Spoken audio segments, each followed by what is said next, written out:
रेल्वेमध्ये करिअर करायचंय तर मग एक जबरदस्त बातमी आहे. दक्षिण मध्य रेल्वेमध्ये शिकाऊ पदांसाठी एक मोठी भरती निघाली आहे. चला याबद्दल सगळी माहिती सविस्तरपणे जाणून घेऊया. हो, आकडा अगदी बरोबर आहे. तब्बल 2801 जागा. दक्षिण मध्य रेल्वेने शिकाऊ उमेदवारांसाठी एवढ्या मोठ्या संख्येने जागा जाहीर केल्या आहेत. म्हणजे ज्यांनी तांत्रिक शिक्षण घेतलंय आणि सरकारी क्षेत्रात यायचं आहे त्यांच्यासाठी ही एक खूप मोठी संधी आहे. ही भरती भारतीय रेल्वेच्या एका महत्त्वाच्या विभागात म्हणजेच दक्षिण मध्य रेल्वेमध्ये होत आहे. आणि शिकाऊ उमेदवार म्हणून रेल्वेमध्ये सुरुवात करणं हे सरकारी नोकरीच्या दिशेने एक भक्कम पाऊल टाकण्यासारखंच आहे.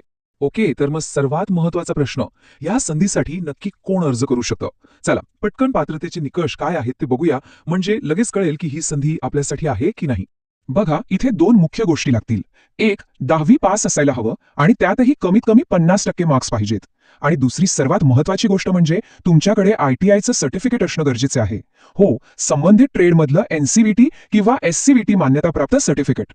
आता वयाचं बघूया. उमेदवाराचं वय 15 ते 24 वर्षांच्या दरम्यान असायला हवं. कधी? तर 11 एप्रिल 2026 या तारखेला.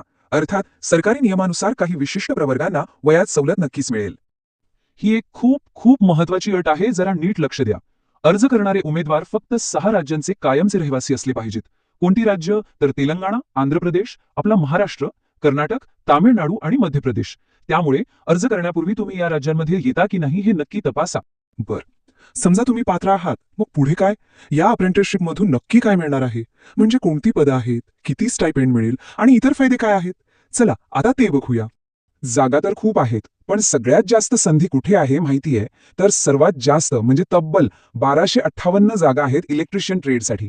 त्यानंतर नंबर लागतो फिटरचा 539 जागांसह आणि AC मेकॅनिकसाठीही 251 जागा आहेत. म्हणजे या ट्रेड्सवाल्यांसाठी तर ही सुवर्ण संधी आहे. आता पैशाचं बोलूया.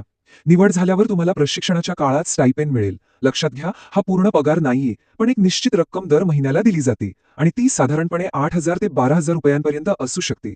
पण फक्त स्टायपेंडच नाही, फायदे अजूनही आहेत. तुम्हाला थेट रेल्वेच्या वर्कशॉपमध्ये काम शिकायला मिळतं, म्हणजे खराखुरा अनुभव. इतकंच नाही, तर भारतीय रेल्वेकडून अनुभवाचं सर्टिफिकेट मिळतं, जे पुढे खूप कामी येतं. आणि हो, यामुळे भविष्यात सरकारी नोकरी मिळण्याची शक्यताही वाढते. ओके, आता येतोय सगळ्यात इंटरेस्टिंग भाग. निवड कशी होणार? आणि ऐका, ह्यात एक अशी गोष्ट आहे जी ऐकून तुम्हाला खूप आनंद होईल. आणि ती गोष्ट ही आहे, इथे कोणतीही लेखी परीक्षा नाही, कोणतीही मुलाखत नाही. हो, निवड 100% फक्त आणि फक्त तुमच्या गुणवत्तेवर होणार आहे. म्हणजे परीक्षेचं टेन्शनच नाही, थेट तुमच्या मार्कांवर नोकरीची संधी. मग तुम्ही म्हणाल, गुणवत्ता कशी मोजणार? सोप्पं आहे. तुमचे 10वीचे मार्क्स आणि ITIचे मार्क्स या दोघांची सरासरी काढली जाईल आणि त्यावरच मेरिट लिस्ट बनेल. एकदम सरळ आणि पारदर्शक प्रक्रिया आहे. चला तर मग आता सगळ्यात महत्त्वाचं काम, अर्ज कसा करायचा, स्टेप बाय स्टेप समजून घेऊया, म्हणजे काही चूक होणार नाही. बघा, सगळी प्रोसेस ऑनलाईन आहे. सगळ्यात आधी apprenticeshipindia.gov.in या NAPS पोर्टलवर जाऊन RDIT नंबर घ्या. मग रेल्वेच्या अधिकृत वेबसाईटवर म्हणजे cr.indianrailways.gov.in वर जायचं. तिथे आधार आणि OTP वापरून तुमची ओळख पडताळा. मग फॉर्म भरा, तुमचे मार्क्स वगैरे टाका, कागदपत्र आणि फोटो अपलोड करा आणि शेवटी सगळं तपासून जर काही फी असेल तर ती भरा आणि अर्ज सबमिट करून टाका. झालं. आता फी बद्दल थोडा गोंधळ आहे.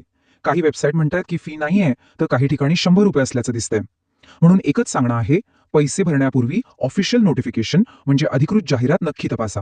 त्यात जे लिहिलं असेल तेच फायनल. आणि हो, अर्ज भरायला बसण्याआधी ही कागदपत्र तयार ठेवा. 10वीची मार्कशीट, ITIचं सर्टिफिकेट, आधार कार्ड, जातीचा दाखला जर लागू असेल तर, EWS सर्टिफिकेट, तुमचा फोटो आणि सही हे सगळं स्कॅन करून तयार ठेवा. म्हणजे अर्ज भरताना धावपळ होणार नाही. आणि सगळ्यात महत्त्वाचं, तारखा लक्षात ठेवा.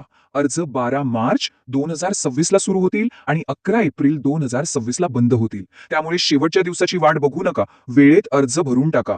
तर मग कौशल्य, अनुभव आणि सरकारी क्षेत्रात प्रवेश मिळवून देणारी ही संधी तुमच्या करिअरच्या गाडीला योग्य ट्रॅकवर आणणारं पहिलं पाऊल ठरू शकते का? विचार नक्की करा.